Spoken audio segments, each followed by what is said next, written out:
boldly challenges the traditional notions of self-help. Mark Manson, a popular blogger and author, presents a refreshing and sometimes provocative perspective on living a good life. The main theme of the book revolves around the idea that our culture's obsession with positivity and achievement is actually harming us more than helping. Manson argues that the key to living a more fulfilling life is not to avoid struggle or pain, but to embrace it and carefully choose what truly matters to us.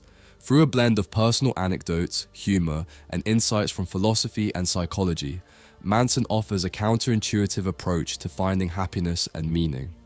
Now, let's dive into the core ideas of the book. Chapter 1. Don't Try. The book opens with the story of Charles Bukowski, an unconventional poet and writer whose life was marred by alcoholism, gambling, and failure. Despite achieving fame later in life, Bukowski remained a self-proclaimed loser who never shied away from his flaws.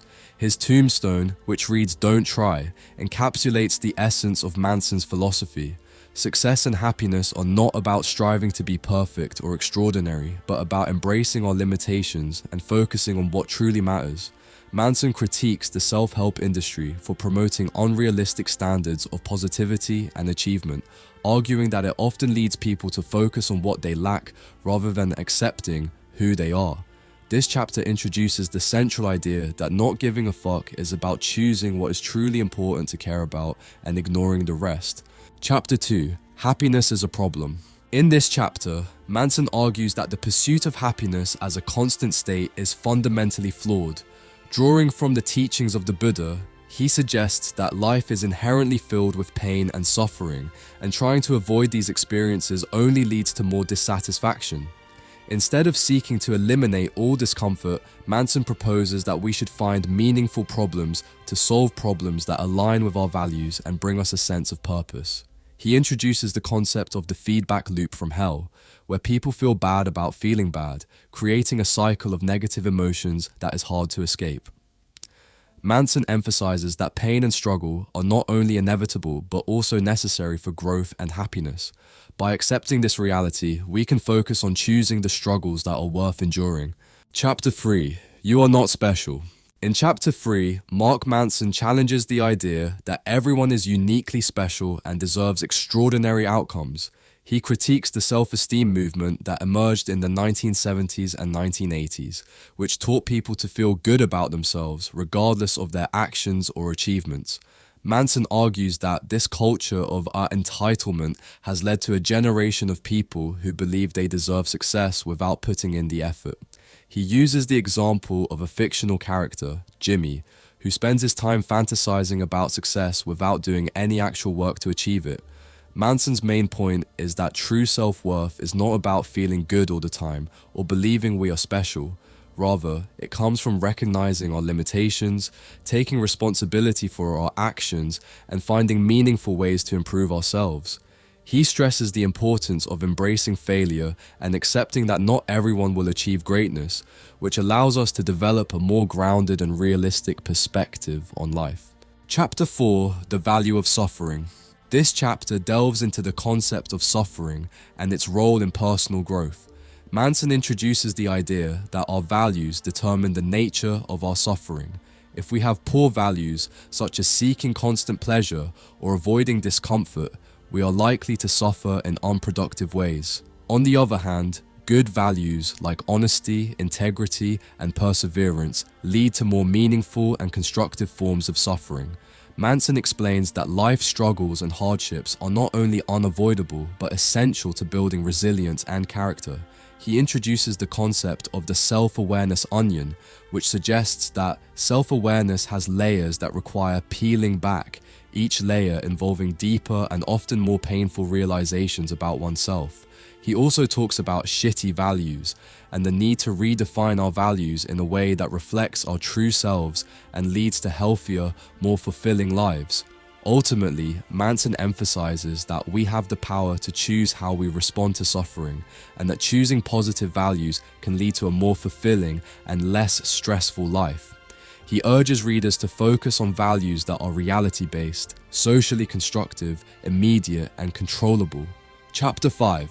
You are always choosing. In Chapter 5, Manson discusses the concept of choice and the importance of taking responsibility for our actions and emotions.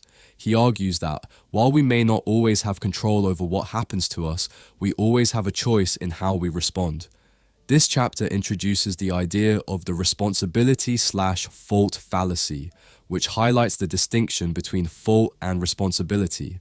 Manson asserts that while we are not always at fault for the things that happen in our lives, we are always responsible for how we handle them.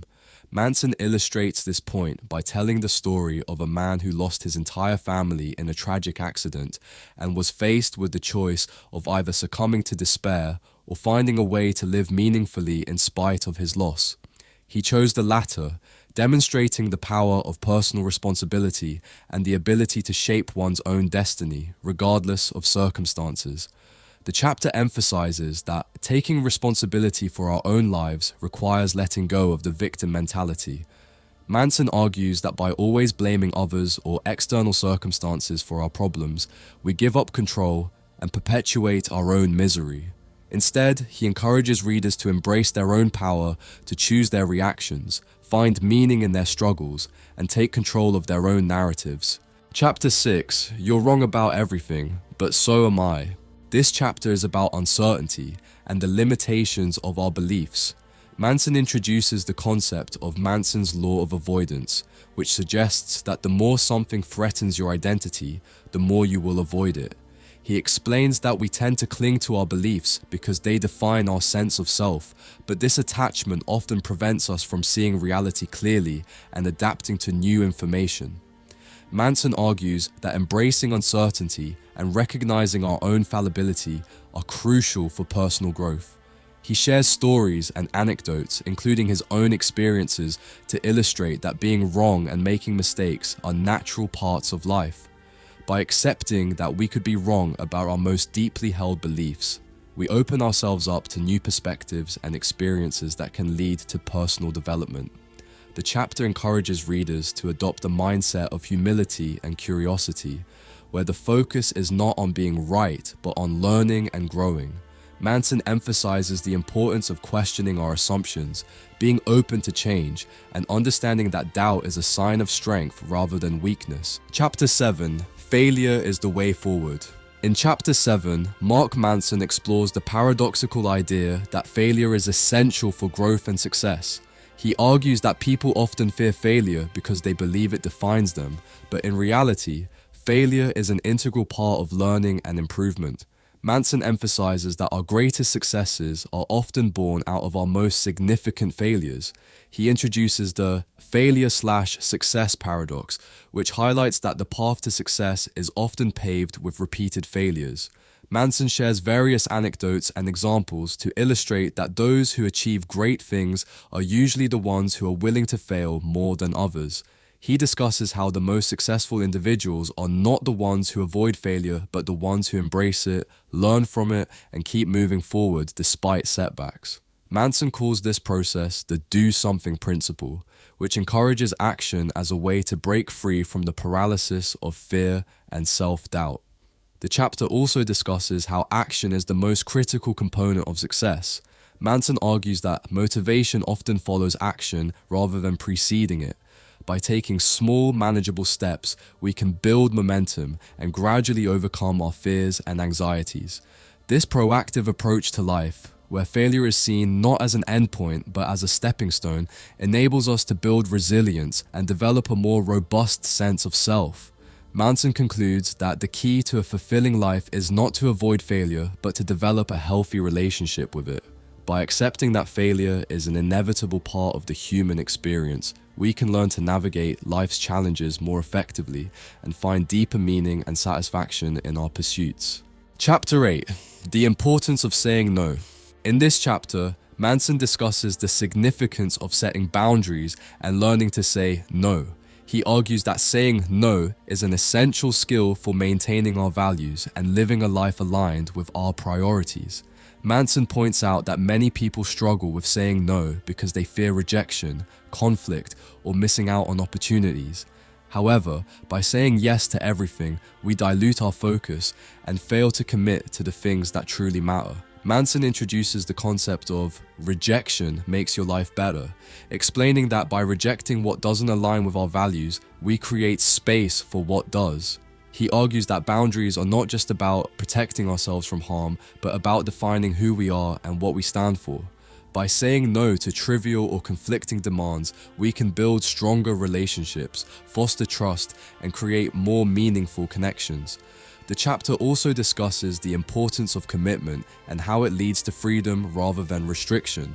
Manson explains that by committing to specific choices, we reduce anxiety and gain clarity about what we want in life. This commitment allows us to invest fully in the things that matter most to us and ignore distractions that lead us away from our goals. Ultimately, Manson encourages readers to embrace the discomfort of saying no and to view rejection as a necessary part of defining their identity and pursuing a life that aligns with their deepest values and desires. Chapter 9, And Then You Die. The final chapter of The Subtle Art of Not Giving a Fuck confronts one of the most significant and universal realities of human existence: death. Manson argues that our awareness of death and our fear of it shape much of how we live our lives. He discusses how many people avoid thinking about death, yet this avoidance often prevents them from fully living. Manson suggests that by acknowledging our mortality and embracing the inevitability of death, we can find clarity and purpose in our lives. He shares anecdotes and philosophical insights to highlight how contemplating death can lead to a more meaningful existence. For example, he talks about a friend who was diagnosed with cancer and how facing death changed his friend's perspective on what truly mattered in life. This experience made him more mindful of how he spent his time and energy, leading to deeper connections and a greater appreciation for life. The chapter also introduces the idea of legacy, or the impact we leave behind after we're gone. Manson argues that rather than focusing on material success or superficial achievements, we should strive to live in a way that has a meaningful impact on others and the world. This might involve prioritizing relationships, creating something of value, or living in alignment with our deepest values.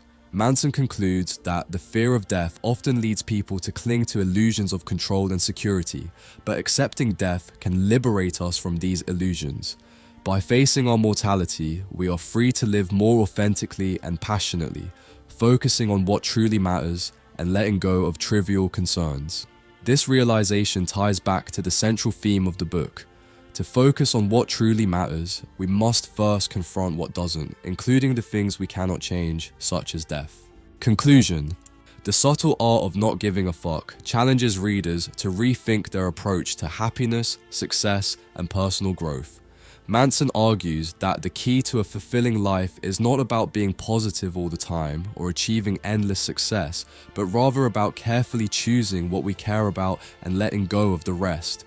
The book encourages readers to embrace failure, confront difficult truths, and accept the inevitability of suffering and death.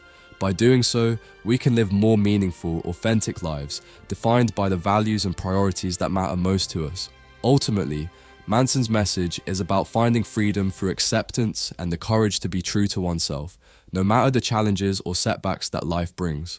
By focusing on the right things and not wasting energy on what doesn't matter, we can lead lives that are not only more satisfying, but also more honest and impactful. This approach, while counterintuitive, offers a refreshing perspective on what it means to live a good life.